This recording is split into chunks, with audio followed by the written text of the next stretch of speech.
আসসালামু আলাইকুম। কেমন আছেন সবাই? আশা করি সবাই ভালো আছেন। আলহামদুলিল্লাহ, মহান আল্লাহ তাআলার অশেষ রহমতে আমিও ভালো আছি।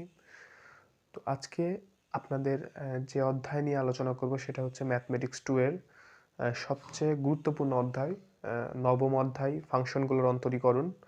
এই অধ্যায় থেকে উম সবচেয়ে বেশি মার্ক কমন থাকে প্রতি বছরই এবং এই অধ্যায় বাকি যে 4-5টা অধ্যায় আছে তার আশেপাশে নবম অধ্যায়ের নবম, দশম অধ্যায়, একাদশ অধ্যায় এবং যে সপ্তম যে অধ্যায়গুলো আছে সে অধ্যায়গুলো রিলেটেড হচ্ছে নবম অধ্যায়, অর্থাৎ নবম অধ্যায়ের সূত্র দিয়েই ওই বাকি যে ফাংশনের যে ক্যালকুলাসের যে অধ্যায়গুলো আছে সে অধ্যায়গুলো অঙ্ক করা হয়। তো দেখুন, আমরা নবম অধ্যায়ের করতে গেলে যেটা আসবে আমাদের সেটা হচ্ছে ডি বাই ডিএক্স। তো আমাদের প্রথমে বুঝতে হবে বা ডি বাই ডিএক্সটা কি।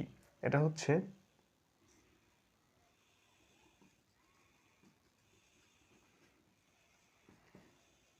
ব্যবকলন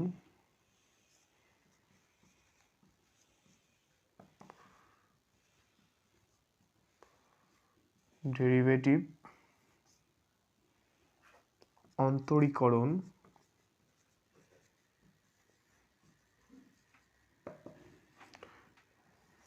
ডিফারেন্সিয়েশন।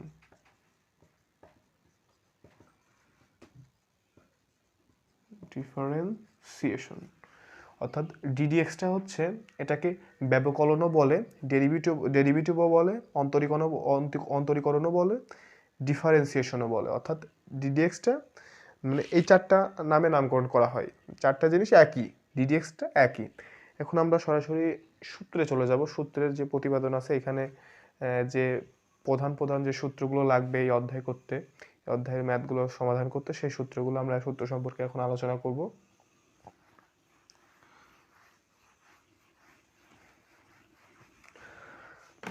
আপনারা ঠান্ডা মাথায় দেখবেন এবং বোঝার চেষ্টা করবেন, আশা করি বুঝতে পারবেন। আর যদি না বোঝেন তাহলে ভিডিওর কমেন্ট বক্সে অবশ্যই কমেন্ট করবেন এবং ডেসক্রিপশন বক্সে আমার সাথে কন্ট্যাক্ট করার জন্য নাম্বার, ফেসবুক আইডি সব দেয়া থাকবে। আপনারা চাইলে আমার সাথে সরাসরি কথা বলতে পারবেন। আমি লাইভে জুম অ্যাপসের মাধ্যমে আমি আপনাদের সমাধান করে দিব। দেখুন, ডিডিএক্স এক্স এন যদি এরকম থাকে, অর্থাৎ ddx X to the power N যদি এরকম থাকে, তাহলে আমরা কি করব? এখন কথা আছে যে ডিডিএক্স, ডি বাই ডিএক্স, ভাই আমরা তো এখানে ডি আর ডি কেটে দিতে পারি। এখানে আছে কি ডি বাই ডিএক্স, আমরা যদি ডি আর ডি কেটে দিই তাহলে কি হয়? 1/x থাকে। এটা তো প্রশ্ন আসতেই পারে, স্বাভাবিক। কিন্তু দেখুন, এটা হচ্ছে ডি বাই ডিএক্স, হচ্ছে এটা একটা প্রতীক, অন্তরীকরণ। আমি বলছি কি ডি বাই ডিএক্স কি? অন্তরীকরণ, ডিফারেন্সিয়েশন, ব্যবকলন, এটাকে দ্বারা বোঝায়। অর্থাৎ এটাকে অন্তরীকরণ করতে বলতেছে আমাদের, এটাকে x to the power n অন্তরীকরণ করতে হবে। এটা হচ্ছে একটা প্রতীক, যেমন রুট এক্স। এখানে এক্সের যেমন রুটটা প্রতীক, 1+1 প্লাসটা যেমন একটা প্রতীক, তেমন x to the power N এর প্রতীক কি? D by dx.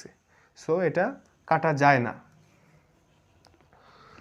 দেখুন, যদি D by DX X to the power N থাকে তাহলে আমাদের কি করতে হবে? এইখানের এক্সের পাওয়ার যেটা আছে সেটাকে আমরা আগে লিখবো এন, তারপরে এক্সটা লিখবো, তারপরে পাওয়ার সাথে এক বিয়োগ করে দিব। পাওয়ার কি আছে? n-1। আশা করি বুঝতে পারছেন। এখানে কি আছে? X to the power N আছে, পাওয়ারটা যেটা আছে সেটাকে আমরা আগে লিখছি, তারপরে এক্স লিখছি, তারপরে পাওয়ারের সাথে এক বিয়োগ করে দিয়েছি। আমি যদি উদাহরণস্বরূপ বলি যে DDX D by DX X to the power Rafiz, অর্থাৎ আমার নাম দিলাম। যদি DDX X to the power Rafiz থাকে তাহলে আমরা কি করব? প্রথমে রাফিজটাকে আগে লিখব, তারপর এক্স লিখব, তারপর রাফিজ মাইনাস 1। কারণ আমরা কি জানি যে এক্স এর পাওয়ার যেটা থাকবে প্রথমে সেটা লিখতে হবে, তারপর এক্স লিখতে হবে, তারপর পাওয়ার সাথে এক বিয়োগ করে দিব। সিম্পল, এটা কিন্তু সূত্র। আমি এভাবে বোঝাচ্ছি কারণ আপনাদের যেন মুখস্থ করতে না হয়। মুখস্থ করলে কয়েকদিন পরে ভুলে যাবেন। আপনারা ঠান্ডা মাথায় চিন্তা করেন, দেখেন, এভাবে করেন, মনে থাকবে, দীর্ঘদিন মনে থাকবে। তো দেখেন, যদি এরকম হয় D by DX X square, তাহলে কি হবে? প্রথমে আমরা পাওয়ারটা আগে লিখব 2, তারপরে এক্স লিখব, পাওয়ারের সাথে 1 বিয়োগ করে দেবো, 2 - 1, তাহলে কি হয় 1, আর 1কে লেখার দরকার নেই, অর্থাৎ এক্স স্কোয়ারের ডিডেক্স কি 2x। এটা কিন্তু একটা সূত্র, এটা কিন্তু একটা সূত্র, আমরা কিন্তু এই একটা সূত্র থেকে আরেকটা সূত্র করতে পারলাম। তো আশা করি বুঝতে পারছেন।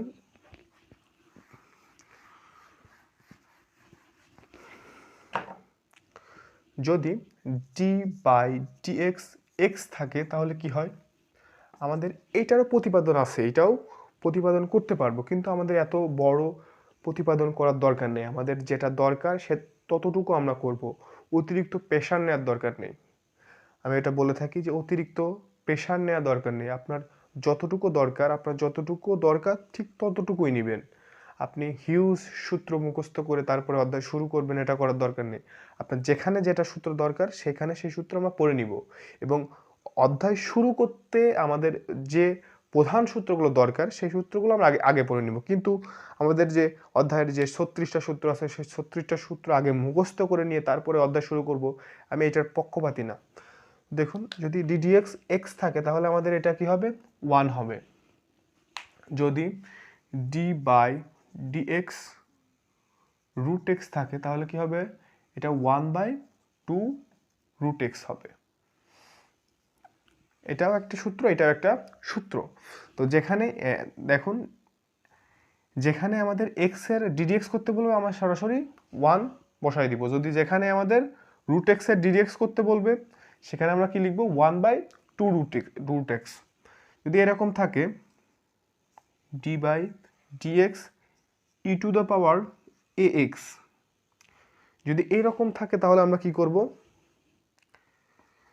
তাহলে আমরা এক্স এর আগে যেটা আছে, পাওয়ারে এক্স এর আগে যেটা আছে সেটাকে আমরা আগে লিখলাম, তারপরে ই লিখব, তারপরে পাওয়ার যেটা ছিল সেটা লিখে দিব, অর্থাৎ এক্স এর আগে যেটা ছিল সেটা ডবল হয়ে যাবে। দেখুন, ই টু দ্য পাওয়ার এক্স ছিল, এক্স এর আগে কি আছে? এ আছে, এটা আগে লিখলাম, তারপর ই লিখলাম, তারপর আবার এক্স, অর্থাৎ এক্স এর আগে যেটা থাকবে সেটা আমাদের শুধু ডাবল হয়ে যাবে, তাছাড়া বাকি যেগুলো যেমন ছিল তেমনই থাকবে। দেখুন, যদি d d x e to the power m x থাকে তাহলে কি হবে? আমাদের এক্স এর আগে কি আছে? এম আছে পাওয়ারে, তাহলে এমটা আগে লিখবো, তারপরে ই লিখবো, তারপর পাওয়ার কি ছিল? M x. এটাও একটা সূত্র, এটাও একটা সূত্র। দেখুন, এই একটা সূত্র থেকে কিন্তু এটা করতে পারলাম, এটা কিন্তু মুখস্থ করার কিছু নাই, আমরা যদি প্রথমটা বুঝি। এবার দেখুন, যদি ডিডিএক্স ইএক্স থাকে তাহলে কি হবে? এক্স এর আগে কি আছে? কিছু নেই, মানে 1 আছে, তাহলে আমরা 1 প্রথমে বসাই দিলাম, তারপর ই বসাই লিখলাম, তারপরে কি যা ছিল তাই এক্স। এখন 1 দেওয়ার দরকার নেই, অর্থাৎ ইএক্স এর ডিডিএক্স হলে ইএক্সই হয়। আশা করি বুঝতে পারছেন। তো এবার আমরা পরবর্তী সূত্রে চলে যাব।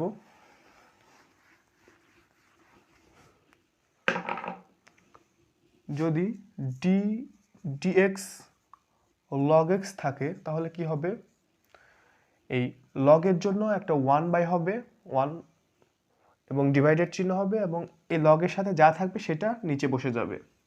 দেখুন, ডি ডিএক্স যদি লগ জেড থাকতো তাহলে আমরা কি করতাম 1/z। যদি লগ জেড থাকতো তাহলে আমরা কি লিখতাম 1/z লিখতাম, অর্থাৎ লগের সাথে যেটা থাকবে সেটা কি 1 আকারে বসে যাবে। এটা হচ্ছে লগ এক্স এর বা লগ জেড এর ডিডিএক্স, ঠিক আছে, বা অন্তরীকরণ। আমরা এটা কি করতেছি? অন্তরীকরণ করতেছি। এবার দেখুন, যদি ডিডিএক্স লগ এ এক্স থাকে, অর্থাৎ এ নিচে এক্স উপরে, যদি এরকম থাকে, অর্থাৎ এটার যদি ডিডিএক্স করতে বলে তাহলে আমরা কি করব? প্রথমে আমরা 1/x নিব, তারপরে লগ নিব, তারপরে এ ই নিব, অর্থাৎ এ নিব নিচে, তারপরে ই নিব। এবার দেখুন, যদি সাইন এক্স এর ডিডিএক্স করতে বলে তাহলে আমরা সরাসরি কজ এক্স লিখে দিব। এটা ডিডিএক্স যখন করতে বলবে, আপনারা যখন অঙ্ক করব তখন বুঝতে পারবেন। যদি কজ এক্স এর ডিডিএক্স করতে বলে তাহলে আমরা কি দিব? Minus sine x. এগুলো আপনার টোটস্থ মুখস্থ করে ফেলবেন এইগুলা। তো যদি ডিডিএক্স ট্যান এক্স এর ডিডিএক্স করতে বলে তাহলে কি লিখবো? Sec square x, sec square x. যদি সেক এক্স এর ডিডিএক্স করতে বলে তাহলে আমরা কি লিখবো? Sec x into tan x. যদি কট এক্স এর ডিডিএক্স করতে বলে তাহলে আমরা কি লিখবো? Minus cosec square x. তো এগুলো আপনার মুখস্থ করে ফেলবেন। আমি পরবর্তী ভিডিওতে অঙ্ক অঙ্ক করব, অঙ্ক নিয়ে আলোচনা করব। এই সূত্রগুলোর সাহায্যে অঙ্ক করব এবং ক্যাটাগরিতে বিভক্ত করে ফেলবো। অর্থাৎ গোছালো করে গুছিয়ে অঙ্ক করব আমি। যে অধ্যায়ের অগোছালোভাবে অঙ্ক করব না, অর্থাৎ এখান থেকে একটা ওখান থেকে একটা এমন না করে আমাদের যে অধ্যায় যে অঙ্কগুলো আছে, অঙ্কগুলা ক্যাটাগরিতে বিভক্ত করে ফেলবো। তারপরে অঙ্ক করব। অর্থাৎ গুছাই করলে ওটা কি হবে, আমাদের বুঝতে সুবিধা হবে এবং করতেও সুবিধা হবে। তো আশা করি বুঝতে পারছেন। যদি না বুঝেন তাহলে কমেন্ট বক্সে জানাবেন। আমি সমাধান দেওয়ার চেষ্টা করব। যেভাবেই হোক আমি সমাধান দিয়ে দিব এবং যদি বোঝাতে সক্ষম না হই, আমি যেভাবেই হোক বোঝানোর চেষ্টা করব।